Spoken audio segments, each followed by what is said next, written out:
Hello and welcome into the next edition of the Danny Sancomb Show. With me today, as always, head coach Danny Sancomb, right before going to IUP tonight.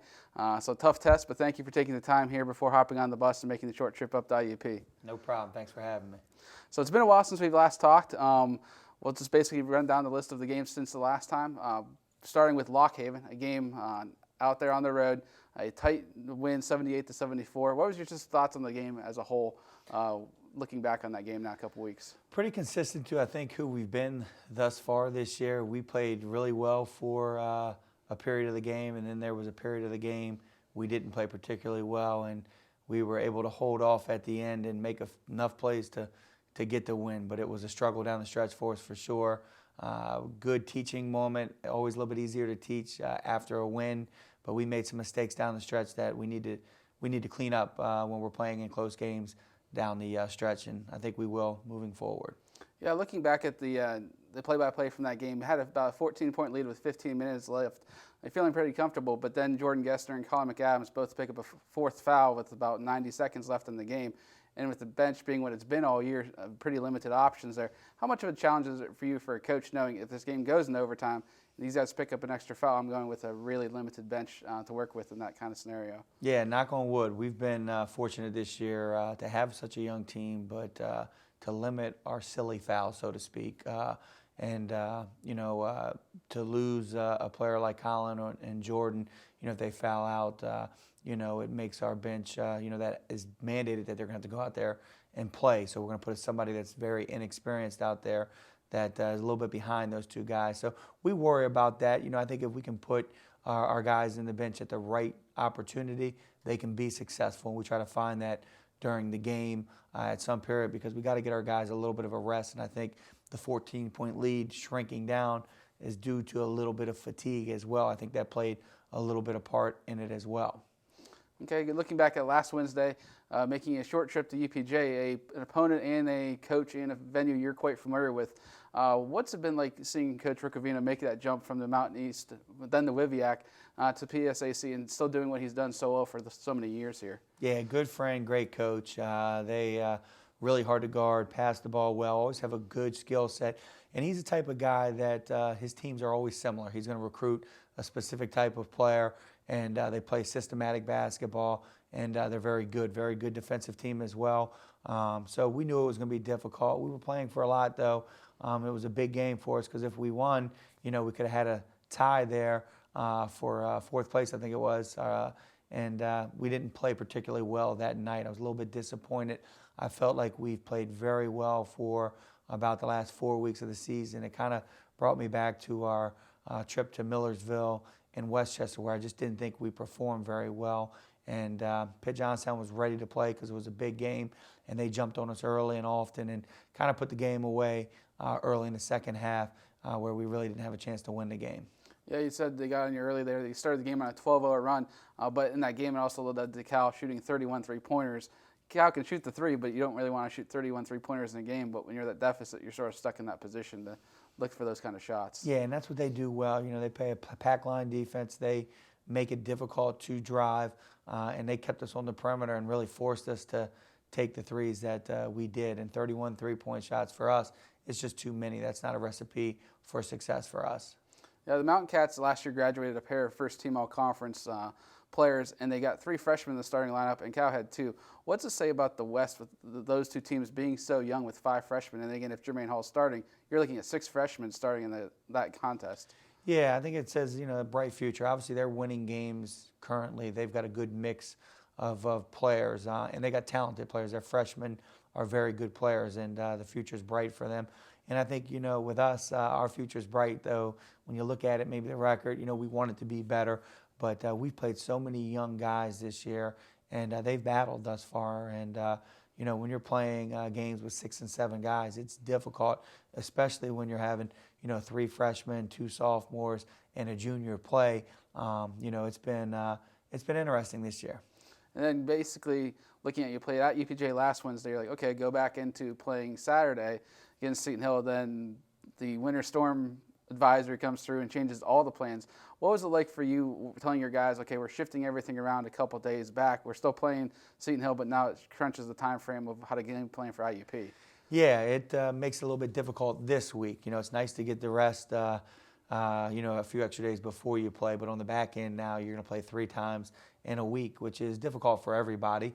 It's really difficult when you have 8 guys dressing. So we'll have to use some of our bench a little bit more this week versus IUP and Mercyhurst on Saturday. So we've weathered the storm. We had a good practice yesterday. It was solid, but the time we were able to go just isn't a normal time because we want our guys to be fresh, hopefully today at 7:30, ready to play. Yeah, and looking back at the Seton Hill game, we got a nice lead early. We're hitting a lot of shots, but then Seton Hill just started chipping away at the lead and then making it a game where it was decided in the last few seconds of the game, last minute of play basically, with Colin making a great shot and then just coming down to free throws. Seton Hill made it, Cal missed it. Just talk a little bit about the last minute there. Yeah, I think the last minute of the game, really happy. Kind of go back to what I said to you at Lock Haven. I didn't think we finished the game well at Lock Haven. On the end, though, we didn't get the result we wanted. With 12 seconds and a young basketball team, we had a great look, which we got fouled. Our guys executed the play very well. We just didn't make the first free throw, which made us have to call a timeout and try to miss the second one just because the time was limited. I didn't think we'd have enough time if we made it to get the ball up and get the type of shot we could. So I was proud. I was proud of our guys from that standpoint. I think part of our fall off was a little bit of fatigue too. We jumped on them really early. Had a 12, 13 point lead in the first half, and we just kind of hit that wall midway through the first half, and they chipped away, and they were able to take the lead. And I think the last minute of the first half, we finished very strong on a 4-0 run to cut it to 2, and I think we jumped out in the second half. We took the lead, the first 4 minutes, and then we hit that wall again, and we got to be able to fight through that. And it's as much mental now as physical, and we've got to build in both of those areas. Yeah, we're looking at the highlights right now from the contest, and Colin McAdams continuing his strong play.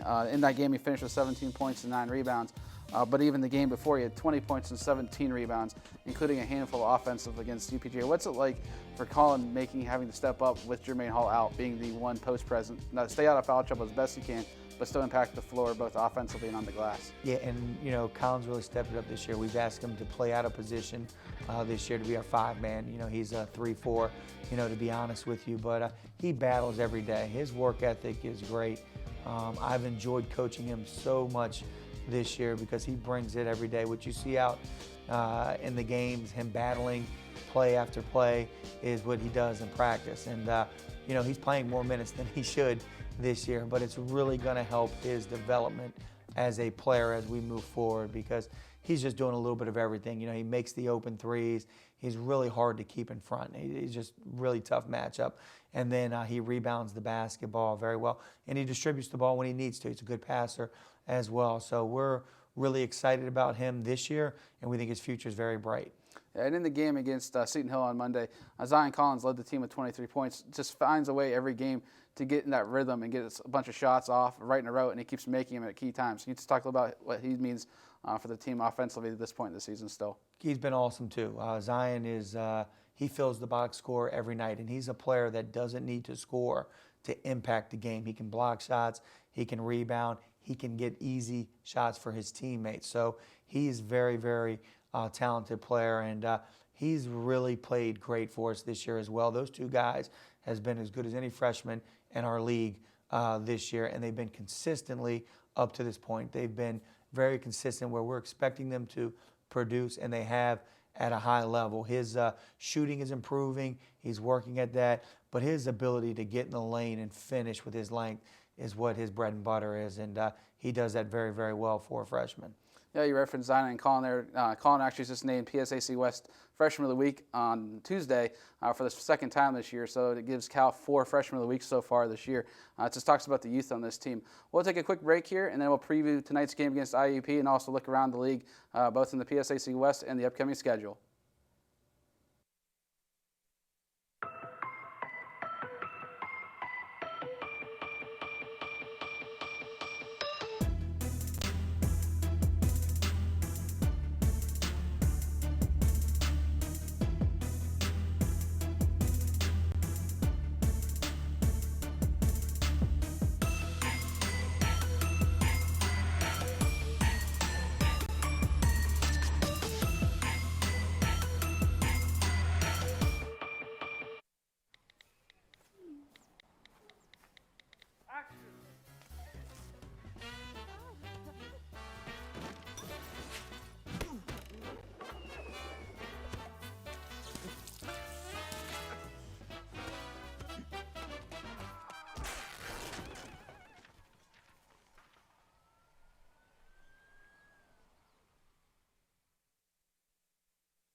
Welcome back to the Danny Sancomb Show. My name is Matt Kiefer. Again, I'm here with Coach Danny Sancomb before he gets on the bus to go to IUP tonight. But before then, we were just commenting. Again, your first year on campus. A lot of people maybe not know, but you're a Maryland native. And you and I both received good news last night here with the announcement of the Baseball Hall of Fame. Mike Mussina, former Oriole and Yankee, but for your mind, more of an Oriole.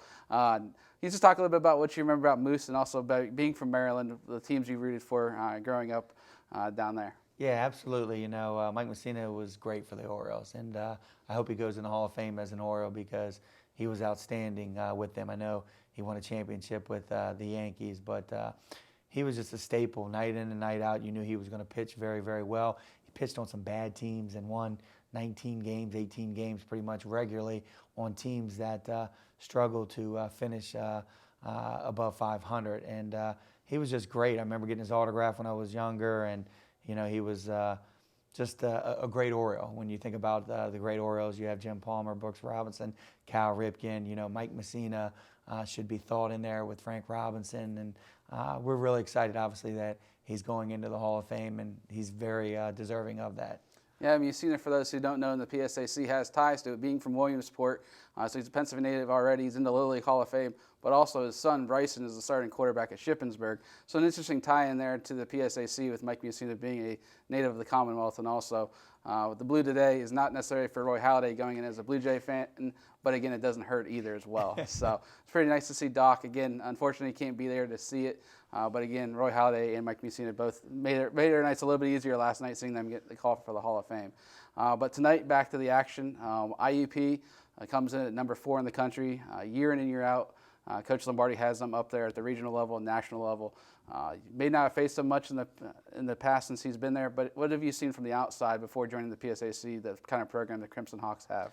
You know, we had made it to the NCAA tournament 2 of the same years that they did, and we didn't play them, but we were scheduled to play if we both won. And you know, obviously scouting and so forth, well-coached basketball team. They always have great talent, and they play so well together. And their roles are very defined. Their players understand what they're supposed to do, and they stay within their role. And that's why they win, you know, 23 to 30 basketball games a year. So we've got our work cut out. You know, they were 3rd in the country until they lost to Slippery Rock, and I feel that they're probably the best team in our region this year. Yeah, looking again at their roster, a lot of familiar names. It all starts, I think, with Diaz in the middle. He's a 4-year starter. He's been a Player of the Year, Freshman of the Year, averaging 20 and 10. What kind of matchup problems does he maybe present for opponents with his skill set and size? Yeah, he's so skilled. It's unbelievable. When you're 6'9", and you can shoot the ball at the level that he does, it makes things difficult. But what I think he does as well as anything is he passes the ball extremely well. And when he gets the ball in the middle of the floor, it makes things very difficult on the opponents. And then defensively, they use his length, and they're very creative with that in their 1-2-2, 3/4 court and half court to make it difficult to get into your offense. They have the ability to switch with him on ball screens because he can move his feet. So he's a really big part of what they do offensively, but I think an even bigger part what they do defensively, his versatility. And again, the offense for them, again, we'll run through Lombardi, not the head coach calling it, but his son, Dante, running the point guard again, 3rd year in a row, the starting point guard. Again, you've coached Brent for 2 years, and you've had a bunch of point guards in the past who've been all-conference performers. What's it like knowing you have a point guard you can trust so much and so well, and then also the idea he coached him his whole life growing up and those kind of challenges that present with that? I think, you know, coaching your son is probably going to be a very difficult thing, but he knows what to do. You know, he's been there for 4 years, but he's been around basketball his entire life. He's got a high IQ. He's a very tough kid. You know, he has the ability to score the basketball. I think he attempts about 8 threes a game, so he can shoot it when he walks into the gym. And then he, you know, leads their team in assists. I think he has 133 assists on the season, and he makes guys better on the floor. And I think that's what you want with your point guard, somebody that can score the ball, but also understands, you know, when you have talent around you, to get them shots where they're effective, and he does a really good job with that. And then defensively, he's just tough. Like, he gets loose balls, he's diving on the floor, plays with a real edge. You could tell he's a coach's son. He just has that attitude when he plays.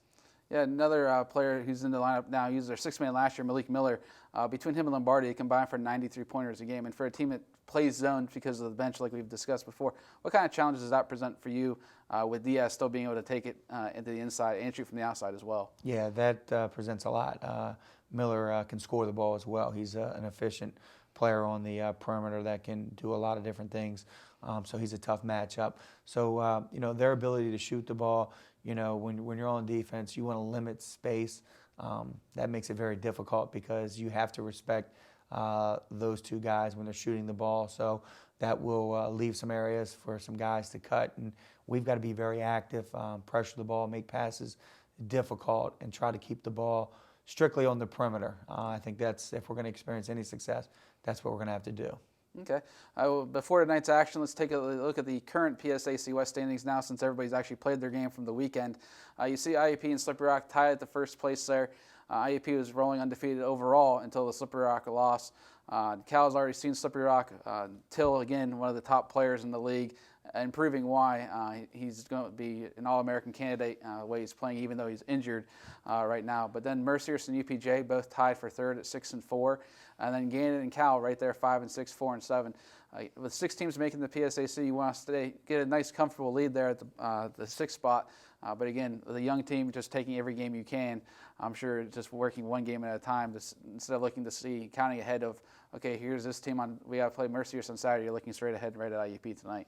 Yeah, it's cliche, but, we are going to focus one game at a time for sure. Mercyhurst presents different challenges for sure. We'll get ready for them. We'll have 2 days to prepare for that. But our focus right now is obviously on IUP, and if we're not focused on them, we'll be in big trouble tonight. We got to be ready to play and understand what they're going to try to do, and we want to limit that as much as possible. Yeah, and again, tonight's on the road, then coming back home on Saturday, Mercyhurst. But we'll take a look at the upcoming schedule here for the Vulcans as they close out the first half of divisional play. Again, tonight at IUP, 7:30. You can listen on CUTV and WCAL, and then home on Saturday against Mercyhurst before, again, hosting Clarion on Wednesday. Then beginning the second round of PSAC West play. Different order than how you played them the first time around. But as a coach, what's your thoughts on playing divisional schedule, playing everybody twice, one time home, one time away? Used to it. In Mountain East, that's what we did. We played everybody twice in the league. So I like that. I think it makes the second time difficult for sure because each team's going to have a very good idea what the other team's going to do. I think it will boil down to execution and toughness, and that makes it challenging. But I like, going through some of the games that we've played, some ideas have popped into my mind that will give us a little bit better chance, I think, next time we play the teams. And we'll have to make some adjustments offensively and defensively, and so will our opponents. So I like the ability and playing both teams home and away. I think that makes it for a good league, and it's going to be competitive and makes it difficult to beat a team twice in a year.